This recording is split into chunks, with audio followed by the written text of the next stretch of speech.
Have you ever wondered how a single assassination could trigger a global war? The tale of World War I, also known as the Great War, starts with a complex web of alliances and a single spark that set the world ablaze. In pre-war Europe, there existed a delicate balance of power.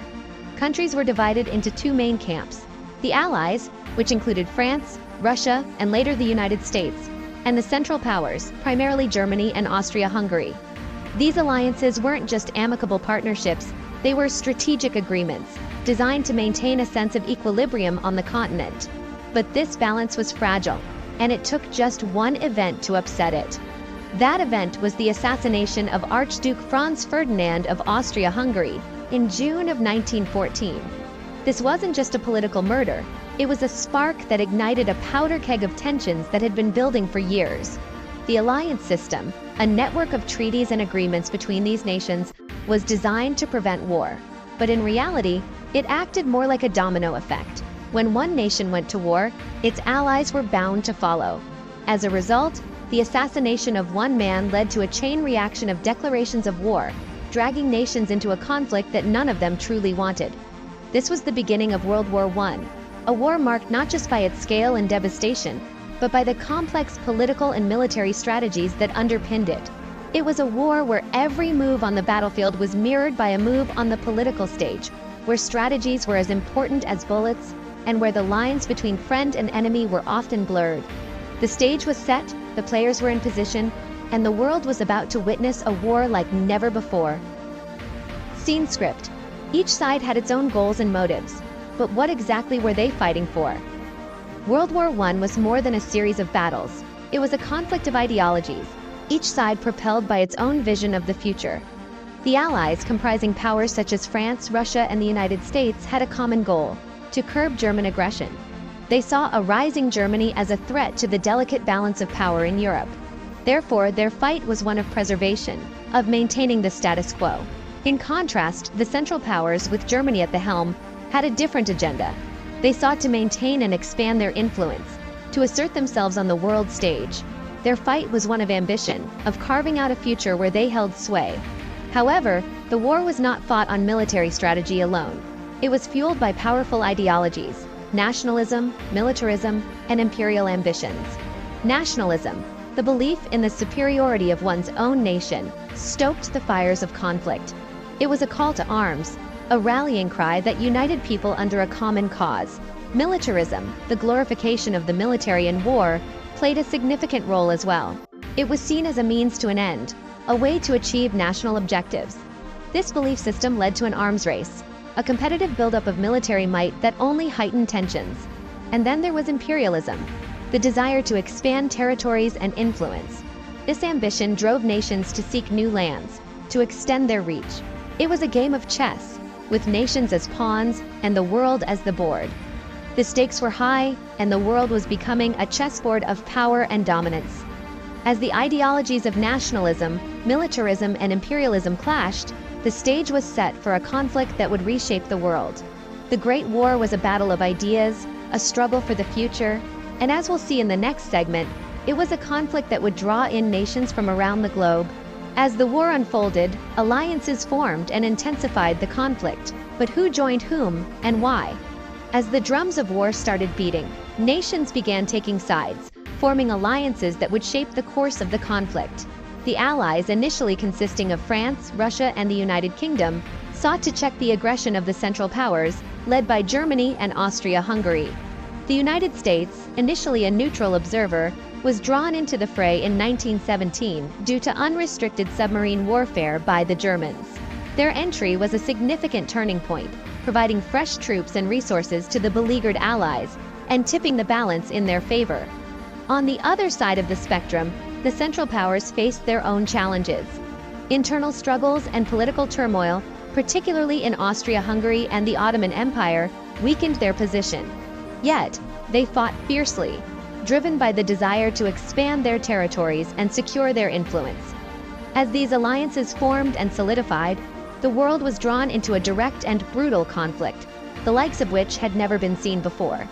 Nations clashed on various fronts, from the muddy trenches of the Western Front to the vast plains of the Eastern Front. Key battles like the Somme and Jutland, became symbols of the war's savagery and the resilience of the human spirit. The Battle of the Somme, for instance, saw over 1 million men wounded or killed, making it one of the bloodiest battles in human history. Meanwhile, the Battle of Jutland, the largest naval battle of the war, showcased the power and might of the British and German navies. These battles, along with numerous others, marked turning points in the war.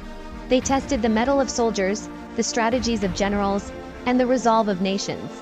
The world was caught in a brutal test of resilience and strategy with no end in sight.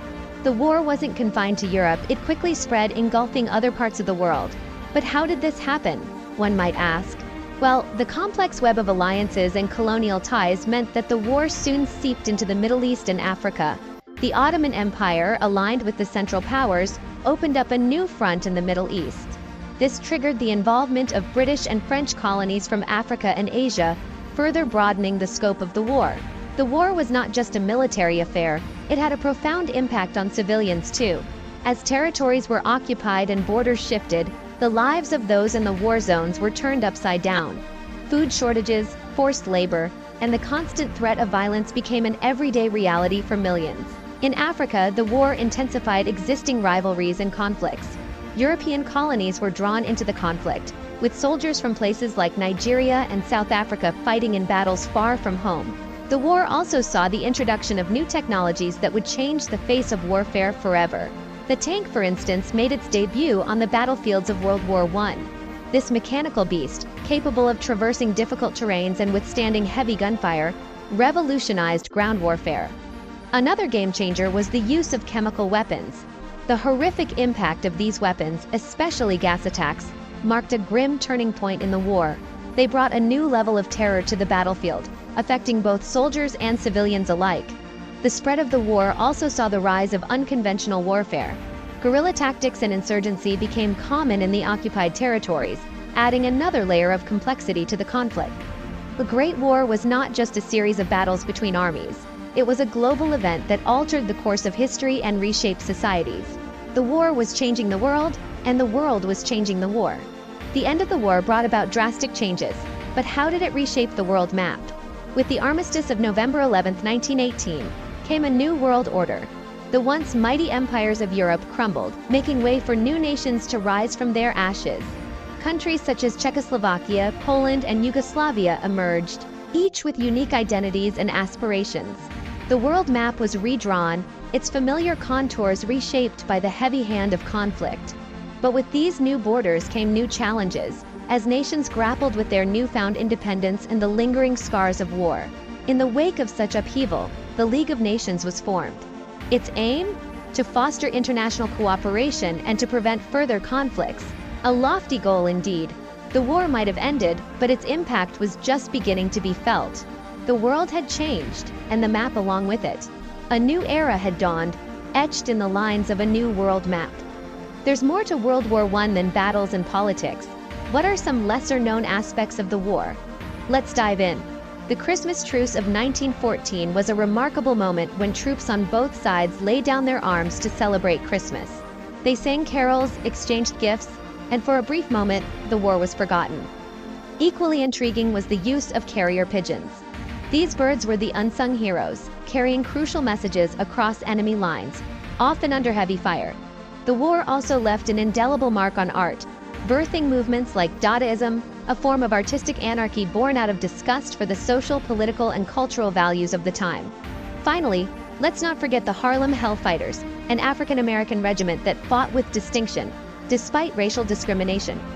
These stories add a unique layer to the narrative of World War I, reminding us that history is made up of individual stories.